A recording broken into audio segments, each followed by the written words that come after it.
नमस्कार, मैं हूं संयुक्ता। स्वागत है आपका हमारी खास पेशकश आयुष्मान में। आयुष्मान में आज हम बात करेंगे ग्लूकोमा के बारे में, किस तरह से ये हमारी आंखों का एक रोग है और किस तरह से इससे हमारी आंखों की रोशनी को हमेशा के लिए नुकसान हो सकता है और क्या इसके लक्षण है। यही जानने के लिए शुरू करते हैं हमारी ये खास पेशकश आयुष्मान।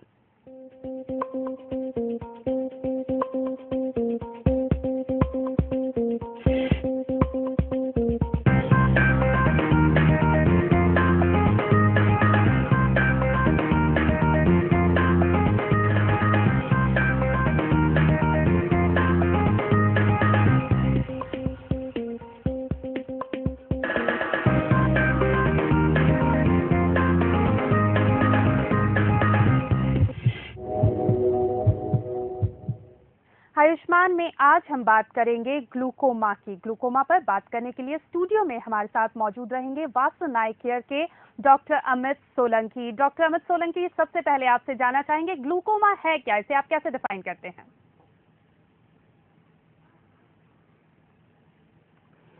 ग्लूकोमा की अपन बात करें तो ग्लूकोमा एक आंखों के रोगों का समूह है जिसमें आंखों के अंदर जो नस होती है, ये नस का काम होता है आंखों के अंदर जो भी इमेज बनती है उसकी इंफॉर्मेशन ब्रेन तक ले जाने के लिए।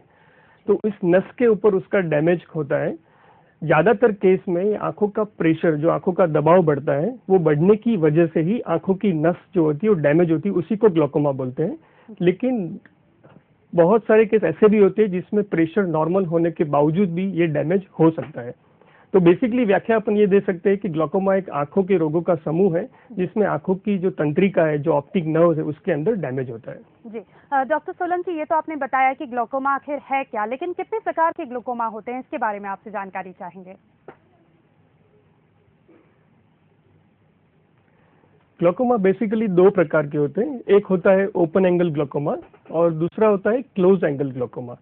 मैं थोड़ा सा इसको डिस्क्राइब करूंगा कि आंख के अंदर में एक पारदर्शी प्रवाही होता है, एक द्रव्य होता है जो कॉन्स्टेंटली आंख के अंदर उसका बहाव बना रहता है। अपन आंख को एक इमेजाइन करें तो एक बास्केटबॉल की तरह वो फुली हुई रहती है और उस फुली हुई रहने की वजह से ही आंख अच्छे से काम कर सकती है। तो ये जो द्रव्य होता है जिसको एक्वस ह्यूमर बोलता है, वो आंख में कॉन्स्टेंटली प्रोड्यूस होता रहता है और ट्रेबेक्युलर मैशवर्क नाम के एक ड्रेनेज सिस्टम से आंखों के बाहर निकलता रहता है। तो उसके प्रोडक्शन में और उसके ड्रेनेज में एक बैलेंस होना चाहिए। अगर किसी वजह से ये ड्रेनेज सिस्टम में कुछ ब्लॉकेज होता है तो आंखों के अंदर का दबाव बढ़ जाता है। तो अगर ये ड्रेनेज सिस्टम कैसी है उसके ऊपर डिपेंड करता है कि ये ओपन एंगल ग्लूकोमा है या क्लोज एंगल ग्लूकोमा है। तो वास्तव में ग्लूकोमा दो प्रकार के होते हैं। जी बिल्कुल, तो ओपन एंगल ग्लूकोमा क्या होता है, क्लोज्ड एंगल ग्लूकोमा क्या होता है, इसके बारे में हमने जाना। डॉक्टर सोलंकी, अब आपसे जानना चाहेंगे कि लक्षण क्या है, कैसे हमें पता चले कि हमारी आंखों में कुछ प्रॉब्लम है या ग्लूकोमा हो सकता है, किस तरह से ये पता चल सकता है? ग्लूकोमा के बारे में एक चीज मैं हाईलाइट करना चाहूंगा कि ग्लूकोमा को साइलेंट थीफ ऑफ साइट बोलते हैं, यानी कि दृष्टि का छिपा चोर। जी। इसका मतलब ये है कि ग्लूकोमा के जो कॉमन कॉज है which is primary open angle glaucoma, उसके अंदर प्रारंभिक अवस्था में किसी भी प्रकार के कोई लक्षण देखने को नहीं मिलते हैं। इसलिए पेशेंट्स को जब कोई तकलीफ ही नहीं है तो वो डॉक्टर के पास चेकअप के लिए जाता नहीं। जब उसको ये एहसास होता है कि मुझे दिखना बंद हो चुका है और जब वो डॉक्टर के पास पहुंचता है तो डॉक्टर उसको बोलते हैं कि आपने बहुत देर कर दी है और आपकी पीछे की नस जो है पूरी तरह से सूख गई है, अब इसमें कुछ भी नहीं किया जा सकता।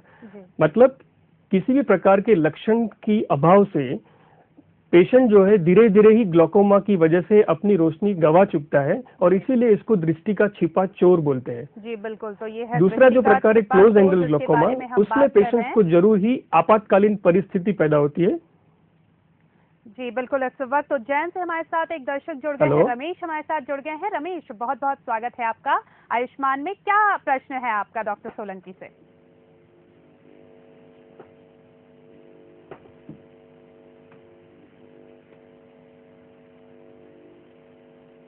जी, क्या प्रश्न है आपका, क्या जानना चाहते हैं आप? जी, क्या प्रश्न है आपका रमेश, क्या जानना चाहते हैं आप? मैं जानना चाहता हूँ काला मोतिया क्या होता है?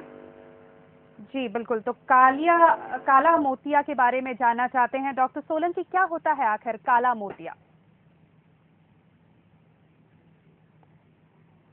रमेश जी, आपने जो बताया काला मोतिया, अब ग्लोकोमा का ही एक समानार्थी शब्द है, ग्लोकोमा का ही सिमिलर वर्ड है। ग्लोकोमा को अलग अलग नाम से जाना जाता है, जैसे कि काचबीन बोलते हैं, काला मोतिया बोलते हैं, गुजराती के अंदर उसको झामर से भी जाना जाता है। तो काला मोतिया ही एक ग्लोकोमा है, उसका एक दूसरा नाम है। जी बिल्कुल, तो ग्लोकोमा का ही एक दूसरा नाम कहा जा सकता है। डॉक्टर सोलंकी, अगर हम बात करें मोतियाबिंद यानी ग्लूकोमा की, तो किस उम्र के लोगों को इसके होने की संभावना सबसे ज्यादा अधिक होती है? ठीक है, अभी आपने जो बताया मोतियाबिंद जो है उसको सफेद मोतिया बोलते हैं और ग्लोकोमा को काला मोतिया बोलते हैं। काला मोतिया यूजुअली देखा जाए तो बच्चे से लेके बूढ़े तक किसी को भी हो सकता है, क्योंकि ग्लोकोमा का एक प्रकार है जिसको कंजेनाइटल ग्लोकोमा यानी कि पैदाइशी ग्लोकोमा होता है। पर ज्यादातर अगर देखा जाए तो ग्लोकोमा होने की संभावना 40 साल से अधिक उम्र की व्यक्ति को ज्यादा होता है। जी, तो अगर आपकी उम्र 40 साल या उससे ज्यादा है तो काला मोतिया यानी ग्लूकोमा होने के चांसेस बढ़ जाते हैं। इस वक्त विदिशा से हमारे साथ कैलाश शर्मा जी जुड़े हैं। बहुत बहुत स्वागत है आपका आयुष्मान में। क्या जानना चाहते हैं आप डॉक्टर सोलंकी से? सर, मैं ये पूछना चाहता हूँ कि मेरे आँख में कुछ दिन पहले कोई कीड़ा लग गया था, इसकी वजह से जी, वो मतलब बीच में जो आकार गनबन का तो दिखाता है, आसपास का सामने का सही नहीं दिखा पाता है जी। इस वजह से मैं भोपाल सेवा सदन भी गया, आनंदपुर हॉस्पिटल भी गया, अजवानी जी को दिखाया, वो कह लग रोशनी नहीं आ पाएगी आपकी क्योंकि खून जम गया है बीच में। इसके विषय में कुछ जानकारी मिलेगी? बिल्कुल, डॉक्टर सोलंकी क्या सजेस्ट करेंगे आप कैलाश शर्मा जी को? ठीक है कैलाश जी, देखिए आप बता रहे हैं कि आपकी आंख के अंदर कुछ चोट लग गई थी या कुछ गिर गया था। अगर मैं उसको ग्लोकोमा के साथ थोड़ा कोरिलेट करूं कि चोट लगने की वजह से भी आंखों का प्रेशर बढ़ के आंखों में काला मोतिया यानी कि काचबीन हो सकता है, लेकिन आपकी आंखों की जब तक मैं संपूर्ण चेकअप नहीं करता हूं, ये जानना बहुत मुश्किल होगा कि आपको एक्चुअल प्रॉब्लम किस वजह से है। जब अपन एक प्रॉब्लम का निदान करेंगे फिर ही उसकी ट्रीटमेंट के बारे में सोच सकते हैं। तो या तो आप अपने कुछ रिपोर्ट्स मुझे सेंड करिए या एक बार चेकअप के लिए आप आइए तो मैं आपको बता सकता हूँ। जी बिल्कुल कैलाश शर्मा जी, आप वासुन आई केयर जा सकते हैं, एक बार वहां पर आप दिखवा लीजिए, परीक्षण कर लीजिए, उसके बाद आपका जो इलाज है वो संभव हो पाएगा। संजय शर्मा जी इस वक्त हमारे साथ जुड़ गए हैं पिपरिया से। बहुत बहुत स्वागत है आपका आयुष्मान कार्यक्रम में। क्या जानना चाहते हैं आप? जी, क्या सवाल है आपका संजय? सवाल है कि मेरी वाइफ की जो पलक है वो खुलती नहीं है और आँख वगैरह सब टेस्ट करा लिए तो आँखों में कोई खराबी नहीं है। जी सोलंकी जी, क्या कोई ट्रीटमेंट है इसके लिए अवेलेबल? क्या हो रहा है प्रॉब्लम? आंखों की पलक? जी, उनको आंखों की पलकों क्या बोला उन्होंने? आंखों की पलक बंद है, खुलती नहीं है? जी, खुलती नहीं है। अच्छा अच्छा, तो ये कब से है उनको ये प्रॉब्लम? संजय जी, अगर आप अभी भी हमारे साथ बने हुए हैं तो आपसे जानना चाहेंगे कब से ये प्रॉब्लम है। मेरे ख्याल से संजय जी से हमारा संपर्क टूट चुका है। डॉक्टर सोलंकी, अगर आप इन जनरल बता सके जनरलाइज केस में कि अगर पलकें नहीं खुल रही हो तो क्या करना चाहिए?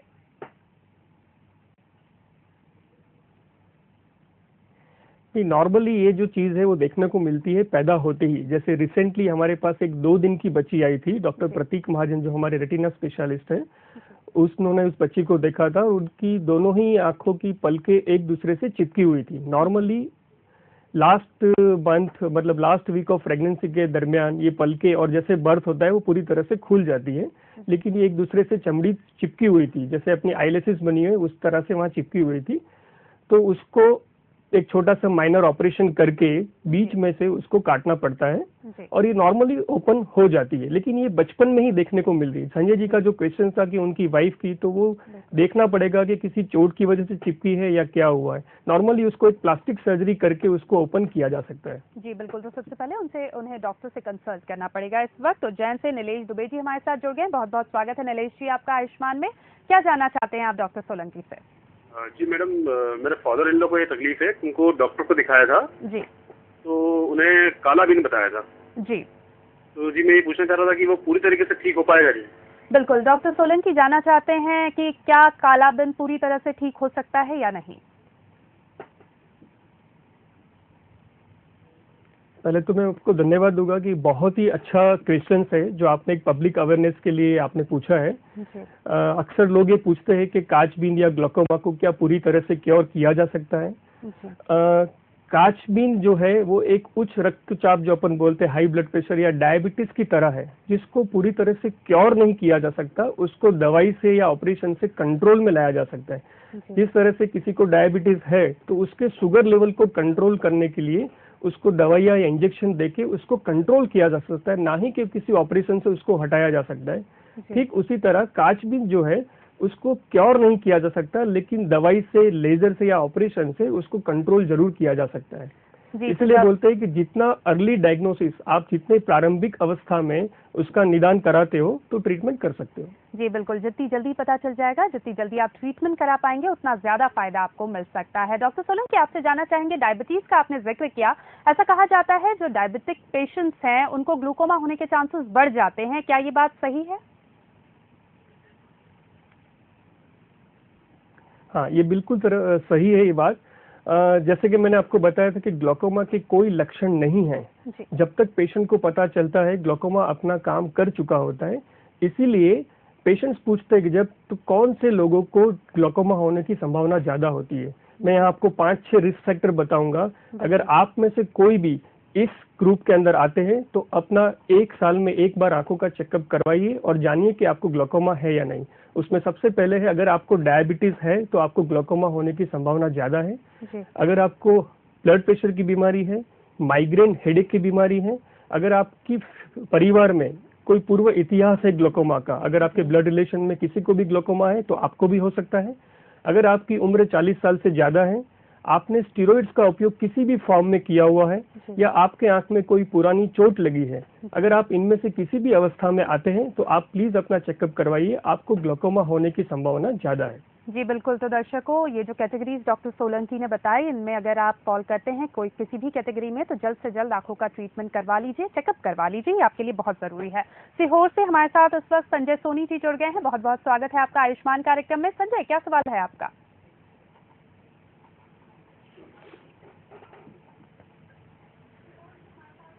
संजय, क्या सवाल पूछना चाहते हैं आप डॉक्टर सोलंकी से?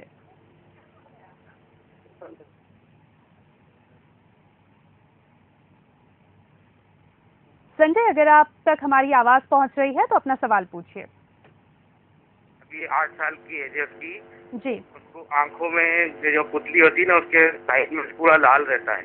जी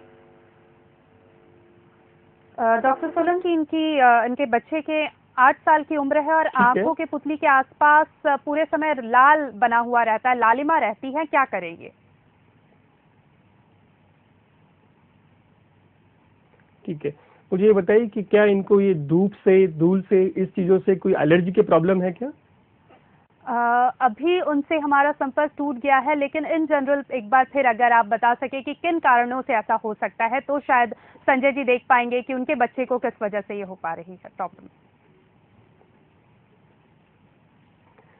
बच्चों के अंदर आंख की पुतली के आसपास में लाली होना, खुजाल होना, धूप में या मिट्टी में खेलने से उनकी आंखों में इचिंग की प्रॉब्लम्स होना, स्वेलिंग होना, ये ज्यादातर एक एलर्जी की निशानी है। 15 साल की उम्र तक ये एलर्जी नॉर्मली रहती है। जैसे जैसे उम्र बढ़ती है ये एलर्जी की जो सेंसिटिविटी है धीरे धीरे कम हो जाती है। लेकिन इसमें आपको डॉक्टर से चेकअप करवा के उस एलर्जी को कंट्रोल करने की मेडिकेशंस लेनी चाहिए। और सबसे ज्यादा एक पब्लिक अवेयरनेस के लिए बात करें तो स्मोक, डस्ट, सनलाइट, मतलब धूल, धूप और हवा से, इन सब चीजों से अपने बच्चों को बचाए रखे जिनको ये एलर्जी की प्रॉब्लम्स है। हमारे पास ऐसे ज्यादातर केसेस आते हैं जिनमें एलर्जी ही होती है और उम्र के साथ 15-16 साल की उम्र के बाद में एलर्जी कम हो जाती है। जी बिल्कुल, आँख बहुत ही सेंसिटिव पार्ट होते हैं हमारे बॉडी का, इसलिए एलर्जीज से उन्हें बचा कर रखना चाहिए। इस वक्त एक और कॉलर हमारे साथ जुड़ गए हैं, बलदेव हैं, अंबिकापुर से हमारे साथ जुड़े हैं। बहुत बहुत स्वागत है आपका आयुष्मान में। क्या सवाल है आपका बलदेव? जी नमस्ते डॉक्टर साहब। जी क्या सवाल है आपका? आँख पे लालीपन रहता है, हर 2-3 महीने में जो है आँख लाल हो जाता है, मतलब जो काली पुतली है उसके अगल, उसके पहले जो है हल्का सर्दी खांसी होता है सर। जी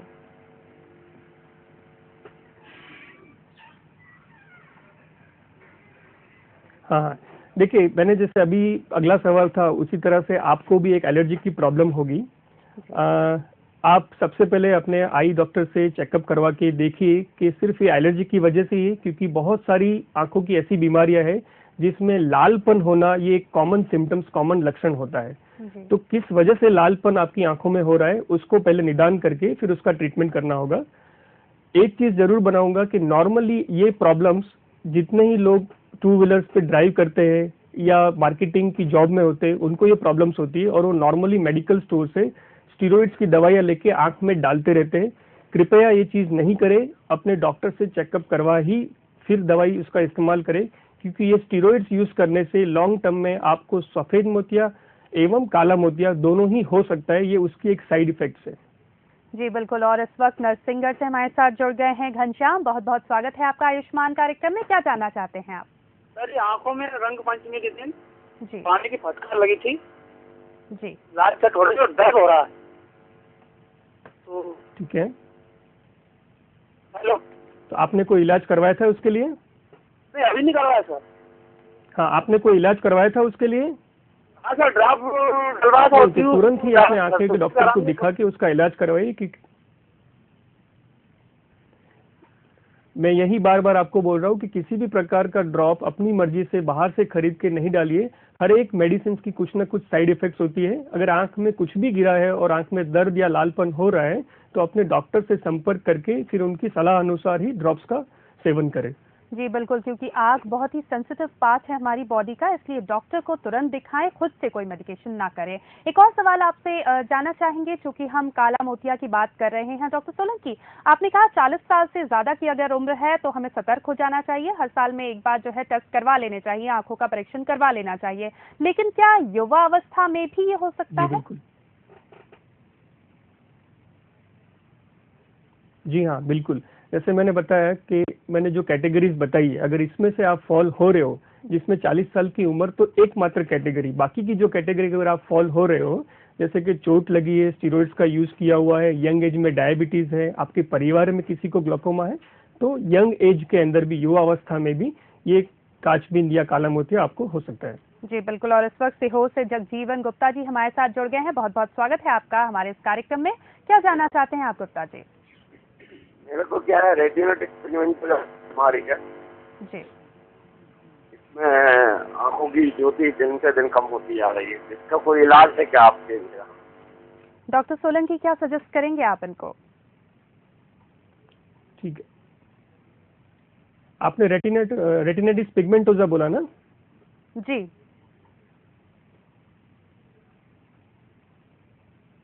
ठीक है, देखिए रेटिनाइटिस पिगमेंटोसा एक ऐसी बीमारी है जो धीरे धीरे उसका प्रोग्रेस होता जाता है।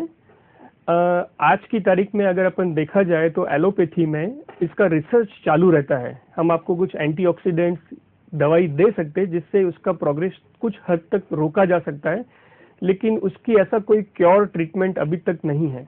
हाँ, आयुर्वेदिक में जरूर मैंने केरला में कोई श्री धरियम या ऐसा कोई इंस्टीट्यूट है जो इस पे कुछ ज्यादा काम कर रहा है, लेकिन उसमें भी वो बोलते हैं कि आपको बहुत पेशेंस, बहुत धीरज रखना पड़ता है ताकि वो उसके प्रोग्रेस को थोड़ा सा स्लो डाउन कर सके।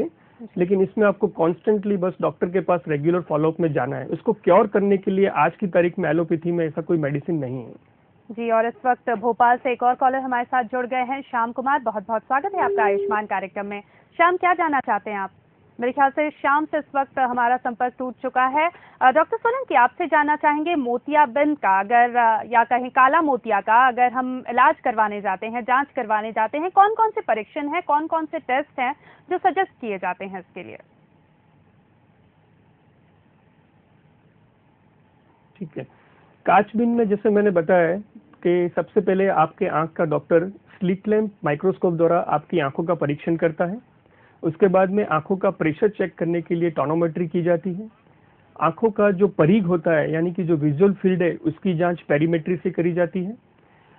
आंखों का जो द्रव मैंने बताया जिसका ड्रेनेज सिस्टम है उसको गोनियोस्कोपी से चेक किया जाता है जी। और अभी लेटेस्ट में जैसे कि ब्रेन के लिए सीटी स्कैन और एमआरआई है, वैसे ही इमेजिंग टेक्निक्स ग्लोकोमा के लिए आई है, जिससे प्रारंभिक अवस्था में ही ग्लोकोमा का परीक्षण किया जा सकता है, जैसे कि ओसीटी, जीडीएक्स, एचआरटी, ये कुछ प्रकार के टेस्ट है जिससे अपन ग्लोकोमा का परीक्षण कर सकते हैं। जी बिल्कुल। और इस वक्त रतलाम से नागमा हमारे साथ जुड़ गई हैं। बहुत बहुत स्वागत है आपका आयुष्मान में। क्या जानना चाहती हैं आप? मैं डॉक्टर साहब से जानना चाहती हूँ कि मेरी जो लेफ्ट वाली आई है उसमें से बहुत ज्यादा पानी निकलता रहता है, मतलब हमेशा। जी। तो मैंने कितनी बार मतलब 2-4 डॉक्टरों को बता दिया है, सिरिंजिंग भी करवा चुकी हूँ, लेकिन फिर भी कोई फायदा नहीं हुआ है अभी तक। जी। तो समय से ये हो रहा है आपको नागमा?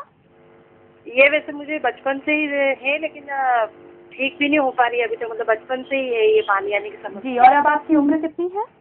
अभी 30 है मेरी उम्र। जी। डॉक्टर सोलंकी, क्या इलाज उन्हें आप सजेस्ट करेंगे? ठीक है नाजमा जी, जैसे आप बता रहे हैं कि बचपन से आंख में से पानी आ रहा है और आपने बताया कि सिरिंजिंग नाम का टेस्ट भी आपने करवाया हुआ है, आपकी बातों से लग रहा है कि शायद आपको नासूर की प्रॉब्लम है। नासूर यानी कि जो टीयर डक्ट होती है, जो आंख में से नाक में कनेक्टेड एक ट्यूब होती है, वो ट्यूब ब्लॉक होती है, उसकी वजह से ये प्रॉब्लम्स हो रही है। एक बार फिर से आपका सिरिंजिंग और प्रेबिंग टेस्ट करके ये कंफर्म करना पड़ेगा, और अगर ये नासूरी ही है तो उसको लेजर से या कन्वेंशनल ओपन ऑपरेशन से ठीक किया जा सकता है। जी। डॉक्टर सोलंकी, आपसे जानना चाहेंगे, क्योंकि अब समय बहुत कम बचा है, जो लोग इस कार्यक्रम को देख रहे हैं, कई ऐसे लोग होंगे जिनको ग्लूकोमा की शिकायत है और कई लोग हैं जो अब उसके बारे में जान चुके हैं, उनको क्या संदेश आप देना चाहेंगे, क्या सुझाव आप देना चाहेंगे?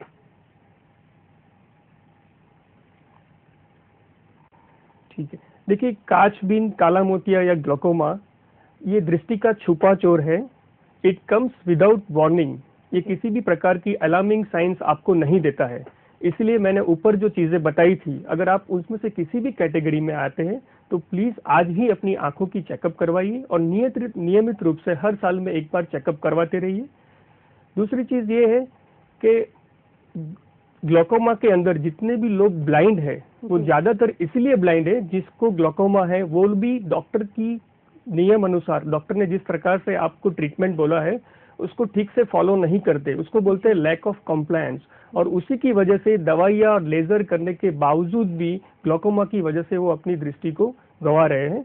इसलिए मेरा यही आपको निवेदन रहेगा कि अगर आपको ग्लोकोमा नहीं है तो उसके बारे में जानिए, अगर ग्लोकोमा है तो आपके डॉक्टर ने जिस प्रकार से आपको एडवाइस किया है उसी प्रकार उसकी ट्रीटमेंट को फॉलो करके नियमित चेकअप करवाते रहिए। जी, तो जानकारी बहुत जरूरी है और जानकारी दर्शकों हम लगातार आपको देते रहे हैं। ग्लूकोमा के बारे में आज हमने आपको बताया और जल्द से जल्द इसका निदान हो सके, उपचार हो सके, ऐसे ही आप बच सकते हैं ग्लूकोमा से। इसलिए इसके बारे में जानिए और रेगुलर चेकअप जरूर करवाइए, क्योंकि आंख हमारे बॉडी का एक बहुत ही सेंसिटिव पार्ट होता है। डॉक्टर सोलंकी, तमाम जानकारी के लिए आपका बहुत बहुत शुक्रिया। और दर्शकों, आज के हमारे इस खास पेशकश में फिलहाल इतना ही। स्वस्थ रहिए, खुश रहिए, मुझे दीजिए इजाजत। नमस्कार।